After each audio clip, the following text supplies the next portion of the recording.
There are filmmakers who make movies. And then there's SS Rajamouli. If Cecil B. DeMille was the godfather of epic cinema, Rajamouli might just be his reincarnation. With his massive sets, unapologetic theatricality, and mythic storytelling, he's creating spectacles the world hasn't seen in decades, not even Hollywood. After and the Baahubali saga, his latest vision, Baahubali The Epic, might just prove he's the greatest showman alive.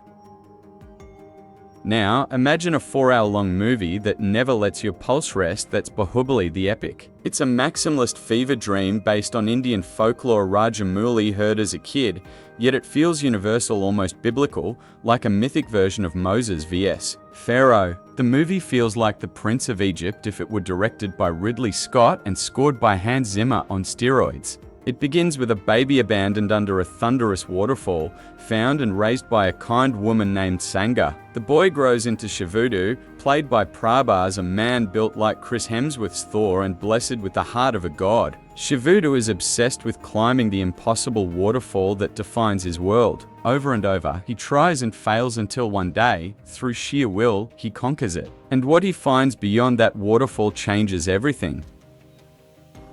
At the top lies the golden kingdom of Mahishmati, a world of kings, rebellion, and destiny. Shivudu meets Avantika, a warrior fighting to free the imprisoned Princess Devasena from the tyrant Balaladeva. Their meeting sparks both a romance and a revolution. From there, Baahubali, the epic, explodes into a whirlwind of war, love, betrayal, and divine purpose.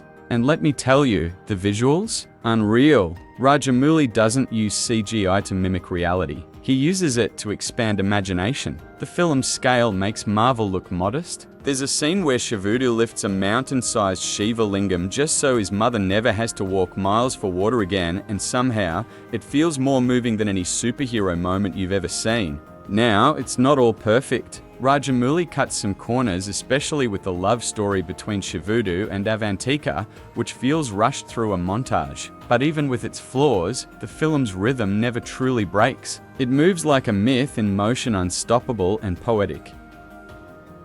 When Shivudu discovers the truth about his heritage, that he's the son of the legendary Baahubali, everything erupts. What follows is a brutal, beautiful clash between loyalty and tyranny. The battles? They're pure chaos and choreography, every frame a painting of blood, fire, and emotion. The last hour is one of the most jaw-dropping finales in modern cinema. Honestly, it's not just a film, it's an experience.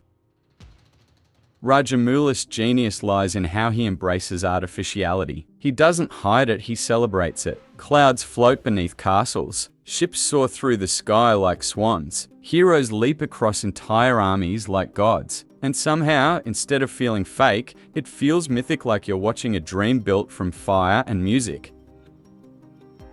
By the time the final act hits a mirror to the first film, both reversing and completing at Baahubali, the epic transforms from a story of revenge into something deeper, a meditation on power, destiny, and the human hunger to be remembered. It's Shakespeare, it's scripture, it's cinema turned into thunder. Maybe one day movies will fade like the dinosaurs, but as long as directors like Rajamouli exist, the heartbeat of cinema will keep pounding. Because when you see a movie like this one that dares to touch the divine, you remember why we fell in love with movies in the first place. So tell me, do you think Rajamouli is the greatest epic filmmaker of our time? Drop your thoughts in the comments. And if this kind of storytelling still gives you chills like it does me, go ahead, hit that like button and share the video with someone who still believes in the magic of cinema. Until next time, keep dreaming big, keep watching bold, and remember, legends never die, they just get retold in fire and light.